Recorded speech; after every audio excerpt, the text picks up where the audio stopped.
बांग्लादेश के social media जो लोग हैं उन्होंने ब्लेम किया है कि भारत जो है वो अभी दहशतगर्दी कर रहा है बांग्लादेश के अंदर। और भारतीय मीडिया सफाई देने की कोशिश कर रहा है कि इसमें हमारा कोई किरदार नहीं है, हम इसमें शामिल ही नहीं है, हमने पानी नहीं छोड़ा।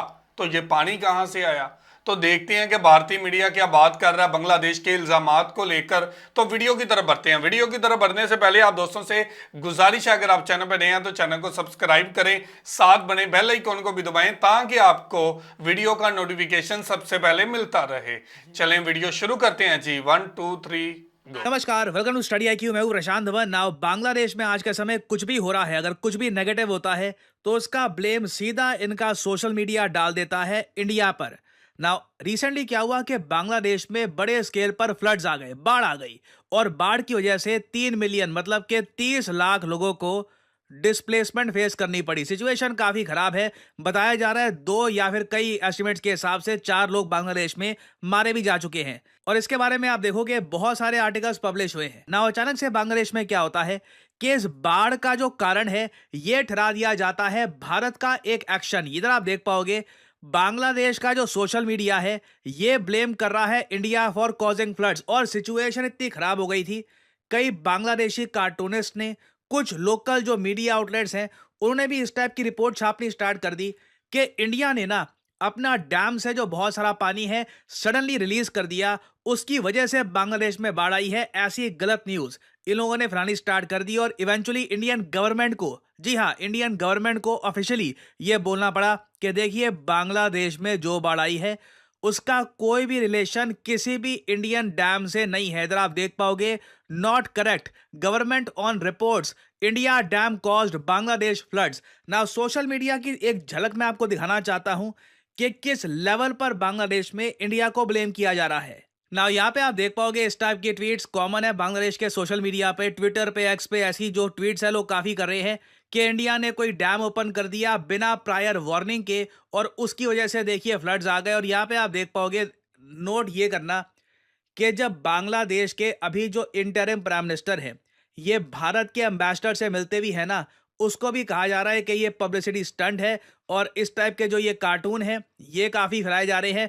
बेसिकली हर तरफ से इंडिया को ब्लेम किया जा रहा है और कई लोग तो ये भी यहाँ पर कह रहे हैं कि शेख हसीना ने कहा है इंडियन गवर्नमेंट को कि ये सब कर दिया जाए। तो सिंस इस टाइप की जो मिस इन्फॉर्मेशन है बांग्लादेश में रैपिड तरीके से फैल रही थी, भारत सरकार को इंटरवेंशन करनी पड़ी। और अच्छी बात है, ये करना बहुत ज्यादा इंपॉर्टेंट भी है। ना अब मैं आपको बताता हूं कि बांग्लादेश में कहां पे ये फ्लड्स आए हैं और ब्लेम यहां पर किस तरीके से ये लोग इंडिया पे डाल रहे हैं, किस डैम की ये बात कर रहे हैं।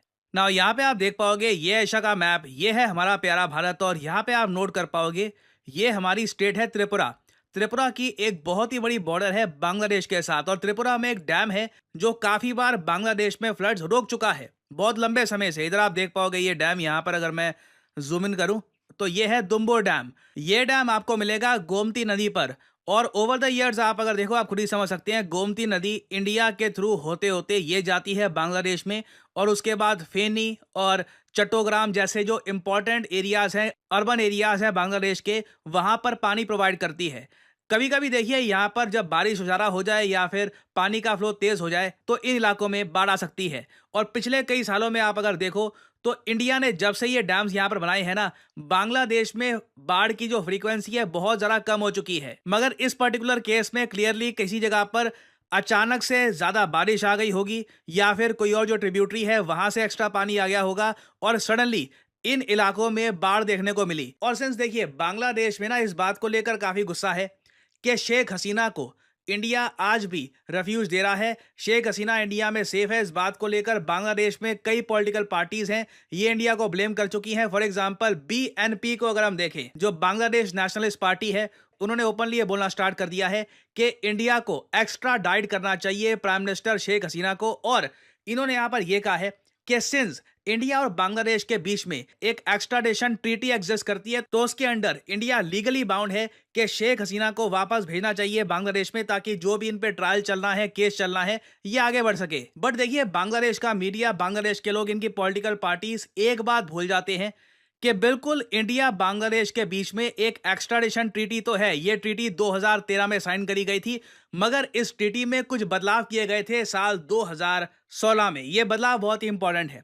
इन बदलावों में ये लिखा है कि कल को अगर मान लीजिए बांग्लादेश कहता है कि एक पॉलिटिकल फिगर है वो आपके यहाँ है, उन पर केस चलाने हैं, तो उस केस में बांग्लादेश इंडिया दोनों मना कर सकते हैं कि हम इस पॉलिटिकल फिगर को आपके देश में नहीं भेजेंगे अभी। तो इस बात को लेकर भी आप कह लीजिए बांग्लादेश में प्रॉपर जानकारी है नहीं कि एक जो ट्रीटी है इंडिया बांग्लादेश के बीच में, इसमें एक स्पेशल क्लॉज भी है जिसके अंडर इंडिया ओपनली बांग्लादेश को कह सकता है कि शेख हसीना अभी के लिए यहीं पर रहेंगी, हम लीगली हम पे कोई बाउंडेशन नहीं है कि इन्हें हमें वापस बांग्लादेश में भेजना ही है।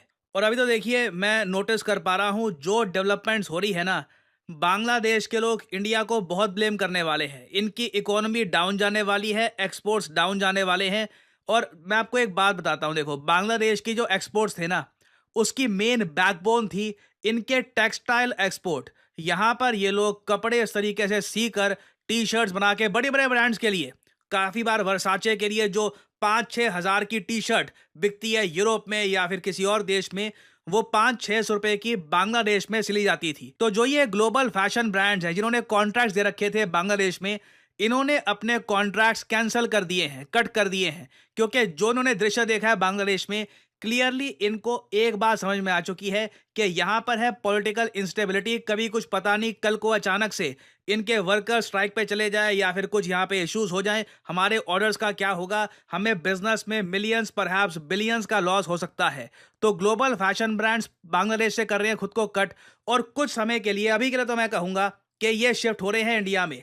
इससे आप ये देखोगे कि इंडिया की जो टेक्सटाइल इंडस्ट्री है वहां पे सडनली जॉब्स की भरमार आ रही है, लोग हायर हो रहे हैं, बिजनेस लगातार बढ़ रहा है। आप देखोगे भारत के जो टेक्सटाइल स्टॉक्स हैं ये भी पिछले कुछ दिनों में काफी दौड़े हैं। तो इस बात को लेकर अभी बांग्लादेश में अवेयरनेस प्रॉपरली है नहीं। धीरे धीरे ये लोग बात समझेंगे कि इनके साथ हुआ क्या है, इनके एक्सपोर्ट्स कहाँ पर गए, इनकी करेंसी क्यों गिर रही है। ये सब बातें धीरे धीरे जब इनको पता लगेगी तो ऑब्वियसली इंडिया को ही और ब्लेम करेंगे। तो इन द फ्यूचर देखिए पीपल टू पीपल जो रिलेशंस हैं वो इंप्रूव करने में दिक्कत आ सकती है, क्योंकि ऐसे इश्यूज जब लगातार सामने आते हैं ना, तो एक कंट्री की इमेज दूसरी कंट्री में काफ़ी हद तक खराब हो जाती है। तो इस टॉपिक से रिलेटेड देखिए अभी बहुत सी डेवलपमेंट्स होंगी। इंडियन गवर्नमेंट बीएनपी को क्या जवाब देती है, जो ये टेक्सटाइल का इशू है इसके बारे में बांग्लादेश की सरकार क्या कुछ बोलेगी या नहीं बोलेगी, बहुत सी डिटेल्स अभी सामने आएगी।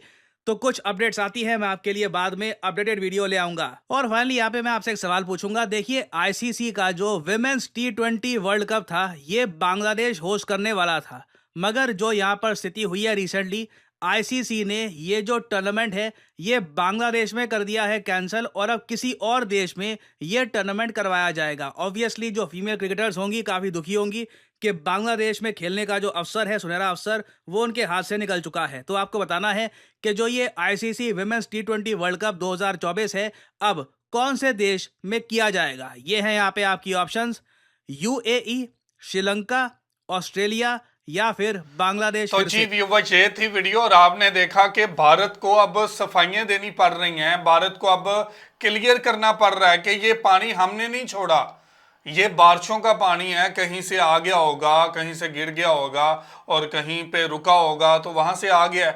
इतना पानी आ गया कि 30 लाख लोगों को अफेक्ट किया, 30 लाख लोगों को।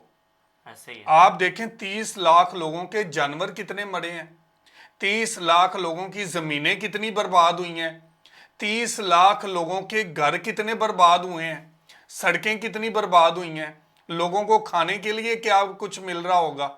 तो ये पानी बारिश का इतना ही आ गया कि 30 लाख लोग इससे मुतासर हो गए।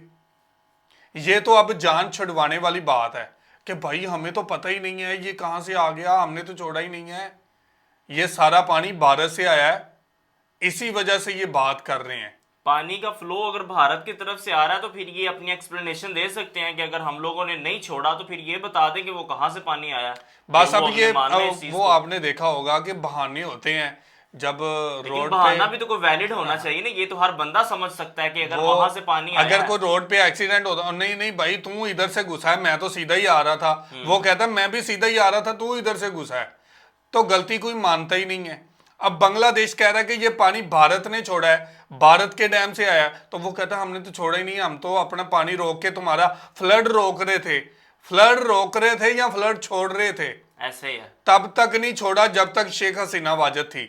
अब जैसे ही शेख हसीना वाजद भारत पहुंचती हैं तो पीछे से फ्लड आना शुरू हो गया है। अब तो समझ में आता है, सब कुछ समझते हैं बांग्लादेशी, लेकिन आज मीडिया के रास्ते हिंदुस्तानी हुकूमत अवाम को बेवकूफ बनाने की कोशिश कर रही है, जो कि बनेगी नहीं। जो एतराजात कर रहे हैं बांग्लादेशी अवाम या दूसरी अवाम जो एतराजात कर रहे हैं, तो इंडिया के लोग उनको चाहिए कि एतराजात का जवाब देते, बस उसको नफी में किरार कर रहे हैं जी नहीं ऐसा नहीं है। अगर ऐसा नहीं है तो फिर कैसा है ये तो बता अब देना। देखें, बारिशें इतनी हो गई हैं कि 30 लाख लोगों को अफेक्ट किया, 30 लाख लोगों को, और इतना पानी एकदम से आ गया है, इतनी बारिशें हो गई हैं। ये तो अब झूठ बोलने वाली बात है, बहाने बनाने वाली बात है, आप जैसे मर्जी बना लें। तो ये थी आज की वीडियो। आप इस वीडियो के बारे में क्या कहना चाहते हैं जरूर कमेंट करके हमें बताइएगा। बहुत शुक्रिया।